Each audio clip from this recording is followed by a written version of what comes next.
Hi viewers, ఈరోజు అయితే నేను ఒక చిన్న క్రాఫ్ట్ చేస్తున్నాను. నాకైతే చాలా బోర్ కొడుతుంది, అందుకని నేను ఈ మాదిరి క్రాఫ్ట్ చేయాలని చేస్తున్నాను. దీనికి కావాల్సిన వస్తువులు ఏంటో చూద్దామా మరి. నేనైతే వీటి కోసం 2 కలర్ పేపర్స్ తీసుకున్నాను. వైట్, ఇది డార్క్ బ్లూ నావీ కలర్ టైప్లో, సీజరు, గమ్. ఇంత సింపుల్, ఇవే వస్తువులు. ఇప్పుడైతే ప్రాసెస్ స్టార్ట్ చేద్దాం. ఫస్ట్ అయితే ఈ కలర్ పేపర్ని మనం స్క్వేర్ షేప్లో కట్ చేసుకుందాం. ఈ విధంగా ఈ మాదిరి బోర్డ్ షేప్లోకి మడిస్తే ట్రయాంగిల్ షేప్లోకి మనకి స్క్వేర్ షేప్ అనేది అయితే వస్తుంది. ఈ మాదిరి కింద వచ్చింది, మనం కట్ చేసేద్దాం.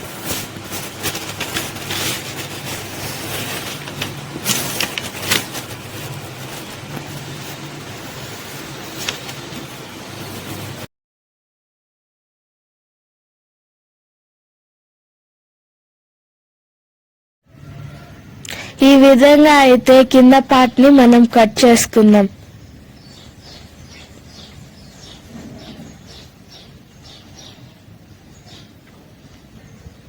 ఇది కూడా మనం పడేయాల్సిన అవసరం లేదు, దీన్ని కూడా మనం లాస్ట్ లో యూస్ చేసుకోవచ్చు. ఇదైతే ఇప్పుడు స్క్వేర్ షేప్ లో అయితే మారిపోయింది.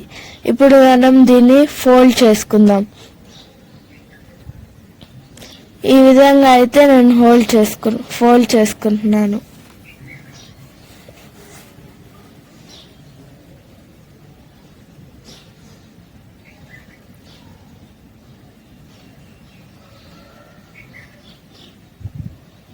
ఇప్పుడైతే ఇది రెడీ అయిపోయింది. దీన్ని మనం మిడిల్లోకి మళ్ళా ఫోల్డ్ చేసుకుందాం. ఇప్పుడైతే ఆ పక్క ఎడ్జ్ని ఈ పక్క ఎడ్జ్ని మనం గ్లూతో స్టిక్ చేసుకుందాం.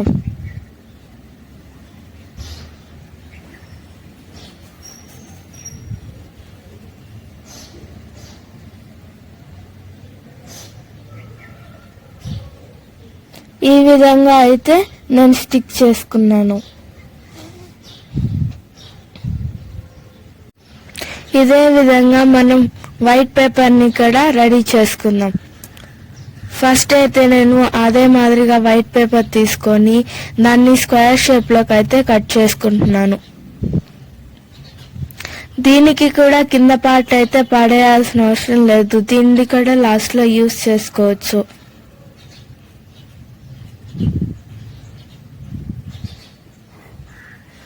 ఈ విధంగా అయితే నేను కింద పార్ట్ కట్ చేసేస్తున్నాను.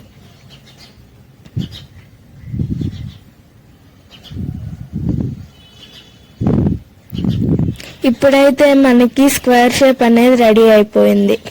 ఇప్పుడు దీన్ని కూడా మనం ఫోల్డ్ చేసుకుందాం. ఇంతకు ముందు లాగే నేను దీన్ని కూడా ఫోల్డ్ చేసుకుంటున్నాను.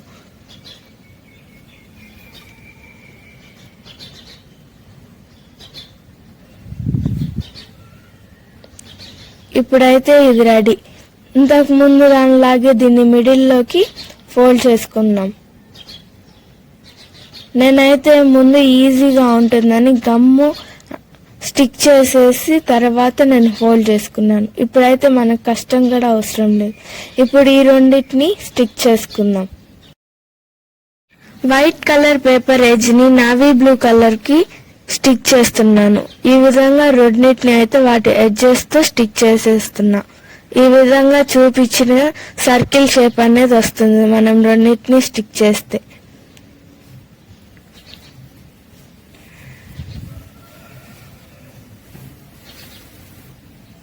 ఇప్పుడైతే ఇది రెడీ. ఇప్పుడు మనం కింద పార్ట్ ని రెడీ చేసుకుందాం. ఈ కింద కట్ చేసుకున్న పేపర్స్ ని మనం మిడిల్ లోకి ఫోల్డ్ చేసుకొని కట్ చేసుకుంటే ఇంతకు ముందు చూపించిన విధంలాగా వస్తుంది. ఇప్పుడైతే నేను ఈ రెండింటిని కట్ చేస్తున్నాను మిడిల్ లోకి ఫోల్డ్ చేసి.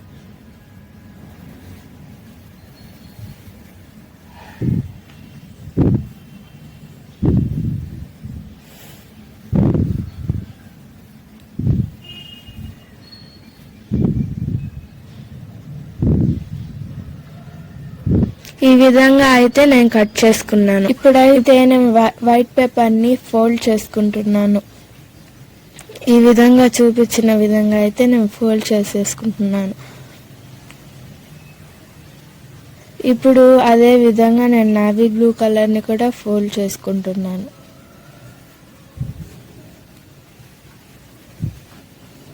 ఇప్పుడు ఈ రెండింటిని నేను గ్లూతో స్టిక్ చేస్తున్నాను.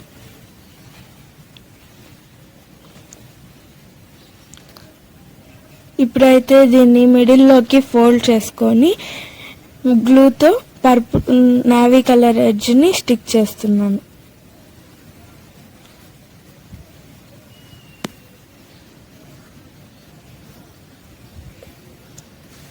ఈ విధంగా అయితే నేను స్టిక్ చేసుకున్నాను.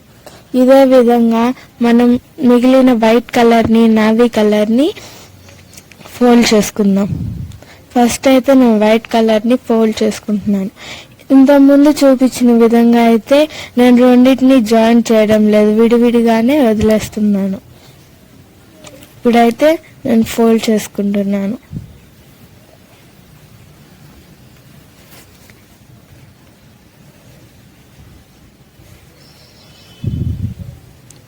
ఇప్పుడైతే దీన్ని నేను మిడిల్లోకి ఫోల్డ్ చేసుకొని గ్లూతో స్టిక్ చేసుకుంటున్నాను, ఆ ఎడ్జ్ని ఈ ఎడ్జ్ని.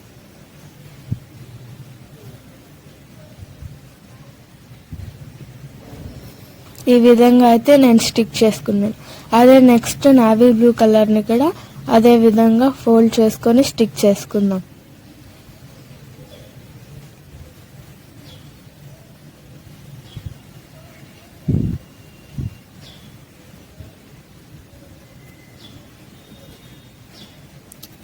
ఈ విధంగా అయితే నేను మొత్తాన్ని ఫోల్డ్ చేసేసుకుంటున్నాను. ఇప్పుడు మనం దీన్ని మిడిల్లోకి ఫోల్డ్ చేసి గ్లూతో స్టిక్ చేస్తాం. ఇక్కడైతే మీరు చూసినట్టయితే అంతా ఫోల్డ్ చేయడం, గమ్తో స్టిక్ చేయడం, ఇదైతే చాలా బాగుంది కదా. ఇదైతే ఇంకా చాలా ఈజీ కూడా. ఈ విధంగా అయితే నేను మొత్తం రెడీ చేసేసుకున్నాను. ఇంకా ఈ చిన్న పార్ట్స్ని బిగ్ పార్ట్తో హ్యాంగ్ చేసేసుకుంటే మనకి వాల్ హ్యాంగింగ్ రెడీ అయిపోతుంది. ఇప్పుడైతే నేను ఇవైతే చూపించిన విధంగా అయితే థ్రెడ్తో హ్యాంగ్ చేసుకుంటున్నాను. ఈ విధంగా ఒకటి పైకి ఒకటి కిందకి వచ్చేలాగా. ఫైనల్గా అయితే ఈ విధంగా వచ్చింది, చూసారా, బాగుంది కదా. ఇంకా దీన్ని మనము ఇక్కడైతే నేను థ్రెడ్ పెట్టి ఇంకా హ్యాంగ్ చేసేయడమే. చేసిన మరొక వాల్ హ్యాంగింగ్.